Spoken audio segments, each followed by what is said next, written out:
Hi friends, मैं Prince Tripathi अपने YouTube channel Prince ज्ञान में आपका स्वागत करता हूं।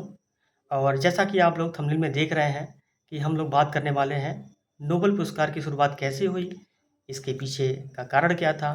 तो इसी पे हम वीडियो को लंबा न करते हुए आइए शुरू करते हैं कि आखिर नोबेल पुरस्कार की शुरुआत कैसे हुई। हुआ यूँ कि स्वीडन में एक वैज्ञानिक थे जिनका नाम था अल्फ्रेड नोबेल। अल्फ्रेड नोबेल ने अपने जीवन में लगभग 355 आविष्कार किए थे, लेकिन उनके सबसे महान आविष्कार जो था, वो डायनामाइट्स का आविष्कार था। इस आविष्कार ने उनके जीवन को पूरी तरह से बदल दिया और इसके लिए उन्होंने शोहरत भी कमाई, पैसा भी कमाया। लेकिन एक वाक़या ऐसी घटी जो इससे बड़ा था। हुआ यूँ कि उनके स्वीडन में उनके पिता की एक फैक्ट्री थी और जहाँ पे ये उस फैक्ट्री में रिसर्च कर रहे थे। तभी एक दिन उस फैक्ट्री में भयंकर विस्फोट हो गया, जिसके कारण इनकी पिता की फैक्ट्री पूरी तरह बर्बाद हो गई। इनके तमाम वर्कर जो काम कर रहे थे वो मारे गए और उसमें इनका छोटा भाई की भी मृत्यु हो गई। ये खबर इनके लिए बहुत ही दुखदपूर्ण था। ये घटना जो इनके जीवन में घटी वास्तव में बहुत दुखदपूर्ण था। लेकिन उससे भी दुखदपूर्ण एक घटना और घटी कि कुछ दिन बाद एक अखबार में खबर छपी कि मृत्यु का सौदागर अर्थात अल्फ्रेड नोबेल मर गया। जब जब इन्होंने इस खबर को पढ़ी तो इस खबर ने उनके दिल को झकझोर दिया। लेकिन मन ही मन उन्होंने सोचा कि मरना तो एक दिन है ही है, मृत्यु सबकी आनी है और मैं भी मरूंगा, लेकिन मैं इस कलंक के साथ मरूंगा, ये मुझे गंवारा नहीं, ये मुझे बर्दाश्त नहीं। और दोस्तों, यहीं से उनके दिमाग में नोबेल पुरस्कार के लिए जो सोच थी, जो बीज थी, वहीं से उत्पन्न होता है। और उन्होंने क्या अपनी वसीयत में अपनी संपत्ति का एक बड़ा हिस्सा एक ट्रस्ट के लिए अलग कर दिया और यहीं से नोबेल पुरस्कार की शुरुआत होती है। सन 1900 में जो 5 क्षेत्रों में पहले प्रारंभ में 5 क्षेत्रों में नोबेल पुरस्कार की शुरुआत की गई थी, जिसमें आपका भौतिकी था, रसायन विज्ञान था, चिकित्सा था, साहित्य था और शांति का नोबेल पुरस्कार था।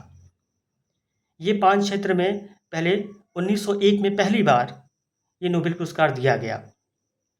बाद में चल के इसमें कुछ बदलाव भी हुए, इसमें इकोनॉमिक्स को भी जोड़ा गया। सन 1968 में इकोनॉमिक्स भी इसमें ऐड कर दिया गया और इकोनॉमिक्स जो था वो स्वीडन के जो केंद्रीय सेंट्रल बैंक थी उसके द्वारा इसको दिया गया था, इसको ऐड किया गया था।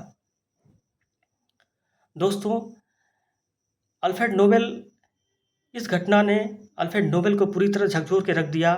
और कहते हैं कि जीवन में अगर कुछ बड़ा होने वाला होता है तो उसके पीछे कहीं न कहीं एक किसी की भी कहानी, किसी की भी जो एक रास्ता होता है, वो पीछे कहीं न कहीं कष्ट से भरा होता है। आज पूरी दुनिया हर साल उनके नाम पे एक पुरस्कार दिया जाता है। दोस्तों, मैं एक चीज़ और इसमें ऐड करूँगा कि जो ये 5 क्षेत्र हैं, नोबेल पुरस्कार दिए जाते हैं, 6 हैं। आपको अगर इकोनॉमिक्स को हम ऐड कर लें उसमें तो टोटल 6 हो जाते हैं, ठीक है? ये जो 5 होते हैं, 5 मतलब आपका भौतिकी हो गया, रसायन हो गया, चिकित्सा हो गया, साहित्य हो गया और अर्थशास्त्र हो गया। ये स्वीडन की राजधानी स्टॉकहोम में दिया जाता है। और जबकि जो शांति का जो नोबेल पुरस्कार है, वो नॉर्वे के ओस्लो में दिया जाता है। ये थोड़ा-सा डिफ़रेंस है, ठीक है? और ये पुरस्कार उन व्यक्ति को दिया जाता है, जो किसी क्षेत्र में मानव जाति के कल्याण के लिए विशेष कार्य किया हो, ठीक है? उसके लिए इस पुरस्कार को प्रदान किया जाता है। मित्रों, इसकी जो धनराशि होती है, लगभग अगर इंडियन करेंसी की बात करें, तो लगभग 10.4 करोड़ के आसपास मिलता है। एक मेडल पदक होता है, सोने का पदक होता है, जो बिल्कुल 18 कैरेट का होता है और एक डिप्लोमा मिलता है। तो ये जो भी विजेता होते हैं इसमें, उनको ये दिया जाता है। तो फ्रेंड्स, ये वीडियो कैसा लगा? प्लीज़ एक बार कमेंट करके ज़रूर बताइएगा। और इसी के साथ मैं अपने वीडियो को विराम देता हूँ। तब तक के लिए धन्यवाद। अपना प्यार और आशीर्वाद ऐसे बनाए रखिए। फिर मिलते हैं अगले वीडियो में। जय हिंद, जय भारत।